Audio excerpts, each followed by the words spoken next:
Jimmy Vico, recordman d'Europe. Ouais, Jimmy qui est venu ici pour aller chercher une deuxième course, un deuxième 100 mètres, pour essayer peut-être d'enfin descendre sous les 10 secondes, de voir enfin cette piste-là de Marseille descendre sous les 10 secondes. Lui qui a déjà réalisé 9,97 lors des Interclubs à Dijon. Allez, je vous propose de découvrir cette piste de départ avec le coureur numéro 1, Younir Perez, qui a fini 3e du meeting de Montreuil en améliorant son record personnel en 10,19.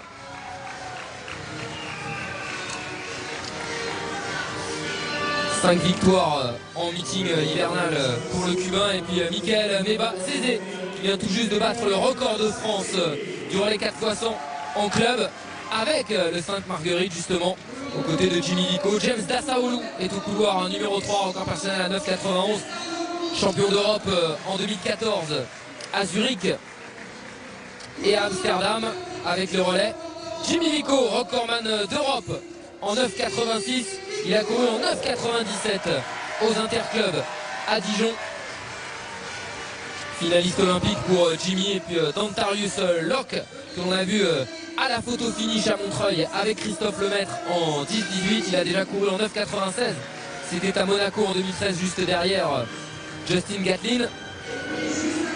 Et Kim Collins de Saint-Kitts et Nevis, record personnel à 9,93, un record qu'il a battu 4 fois en 5 ans.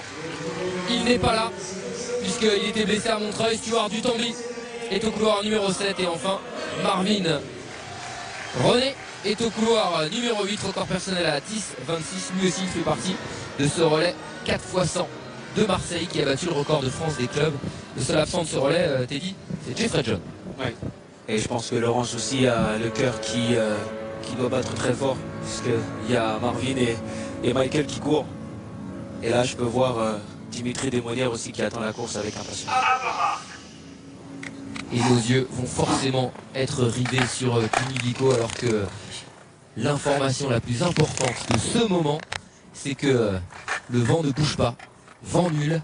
Et ça veut dire qu'on va peut-être avoir une performance. Le vent était nul ou légèrement favorable depuis tout à l'heure, donc on n'aura pas de vent défavorable pour ce 100 mètres. On le voit bien là, la manche ne bouge pas.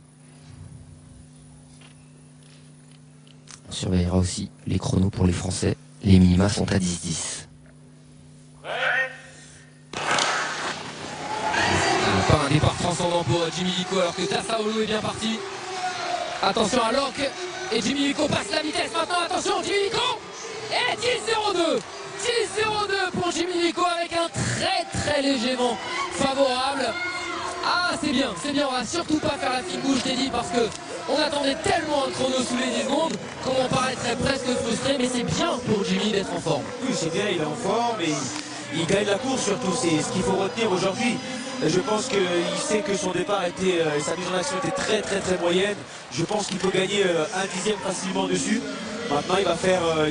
Dans sa mise en action, il s'est levé peut-être un peu trop vite. Voilà. Vous le voyez pratiquement déjà la tête en l'air, alors que normalement il aurait dû rester la tête en bas pour rester en pousseur. C'est un peu frustrant, hein, 10,02, ça va peut-être être revu en 10,01. Mais c'est vrai, vous l'avez dit Teddy, encore une victoire pour lui. Je pense qu'il a eu pas mal de pression ce soir parce que ici sur sa piste, sur sa nouvelle piste, alors qu'il venait de réaliser 9,97.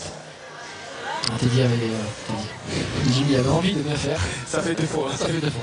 Ah, il veut vraiment voir un duel Teddy Tango, Jimmy Vico, on va le monter. Hein. Vous voyez, un temps de réaction 0,192, effectivement, c'est le temps de réaction, c'est pas terrible. C'est très moyenne hein, pour pas dire horrible. Ce soir. Bon, 10,02 tout de même pour Jimmy Vico, est-ce qu'il est satisfait? Je vais lui demander immédiatement, Jimmy, je vous voyais regarder votre course, qu'est-ce que vous en avez pensé? J'avais l'impression de vous voir un peu dubitatif, le départ, c'était ça, non? Ouais, j'ai tout compris, c'est le départ, voilà, je pense. Je l'ai un peu raté. Après, j'ai gagné la course, c'est ça le but, c'est vraiment gagner la course. Moi, j'ai quand même 10,02 avec un départ comme ça. Donc, il n'y a plus qu'à travailler et maintenant, il y a Rome la semaine prochaine, donc faut bosser encore. Voilà, ça, c'est... Alors, c'était la première à Marseille, comment vous vous êtes senti sur votre nouvelle piste, avec votre nouveau public, c'était bien? Bah ouais, écoutez, c'est encore mieux parce que t'es à la maison. Tu as une petite pression quand même parce que tu as une gagnée, la maillot du club, etc. Mais ouais, je suis vraiment bien sorti dans la course et donc voilà. Les minima ont été faits en tout début de saison. Comment va s'organiser la suite de votre été? Voilà, pour le moment il y a Rome, après il y a Oslo et après c'est déjà bien la Coupe d'Europe. Ah, merci. Voilà donc la belle victoire de Jimmy Lico à Marseille en 10-0-2, malgré son départ peut-être un petit peu frustrant. On notera aussi eh bien, les 10-37 de Michael Zézé, les 10-39 de Stuart Dutambi et les 10-40 de Marvin René. Ça par contre c'est pas transcendant, Teddy, pour le français. Ah, c'est sûr que c'est un chrono très moyen compte tenu de la saison et de son record personnel. Maintenant il va faire le point avec Laurence qui, je sais,